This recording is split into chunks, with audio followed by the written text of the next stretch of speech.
Fa Niroso tamin'ny fivoriambe kosa mofo ny komity mahaleo tena misahana ny fifidianana na ny Cenit sy ireo vondrona politika manao sonia ny tondro zotra io tolakandro Fotoana nahafahana nifanakalo hevitra sy nandinika izay sakana amin'ny fifidianana ihany koa moa izany. Isan'ny nivohitra nandritra ny Fotoana ary fa ny vondrona iraisam-pirenena ihany no amatsy vola ny fifidianana. Lovaramanantso sy mamy rasoana io.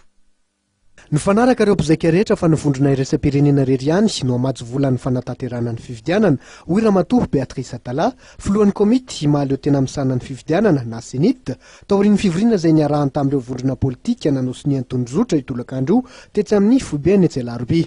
Ny zavatra ny fampiresahana teo moa zany dia ny signataire feuille de route zany dia nilaza taminay ary nanome tokonay fa hoe fifidianana miaraka amin'ny communauté internationale zany no takiny zareo rehetra. Ny resahana teo moa ny daty moa zany dia fantatrareo tsara fa tsy maintsy iarahany Cenit miaraka amin'izareo avy amin'ny expert ny Nations Unies sy ny expert internationaux rehetra amin'ny fahaenina ambin'ny folo ny volana Jolay izao. Fa kosa nambaran'izareo teo zany hoe raha miaraka amin'ny communauté internationale atsika dia afrina no manatota an'ilay bulletin tokana. Fa raha tsy miaraka amin'ny communauté internationale atsika dia inona ny zavatra miandritsika zany raha ny imprimeur atsika eto Madagasikara. Isan'ny noresahana nandritra ity fivoriana ity ihany koa ny sakana amin'ny fizorana makany amin'ny fifidianana. Sakana moa zany dia fantatrareo ihany communiqué avoakan'ny mozika sy avoakan'ny zadeka amin'ny africaine ireny kasika ny resaka hoe fametrahana ny candidature ny candidat sasasasany izay ivelon'izareo fa tsy hoe tsy manaraka ny lalàna velona misy eto amin'ny tany sy ny firenena.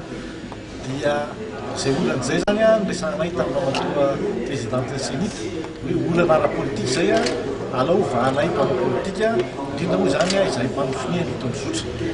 Dia androany moa zany efa niresahana ny fandresahana teto izy rapitsy mbola misy fivoriana iray miaraka amin'ny comité de suivi de contrôle de l'application de la feuille de route eny amin'ny panorama amin'ny ora dia mety mbola iverina iresaka an'izay re izay amin'ny fotoana izay mamety azy fa tsy maintsy ovana aingana dia aingana zany ny olana politika izay resaka amin'ny tany sy ny firenena.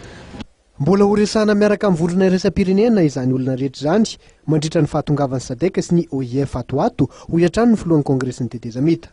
Fa nolazain'ny Ramatoa Beatrice Atala hatrany fa maro ireo nangataka ny hanemorana ny fanaterana ny tota-taratasy filatsaka ho fidiana solombavam-bahoaka ary mbola hodiniana mandritra ny fivoriamben'ny Cenit amin'ny herinandro avy zany.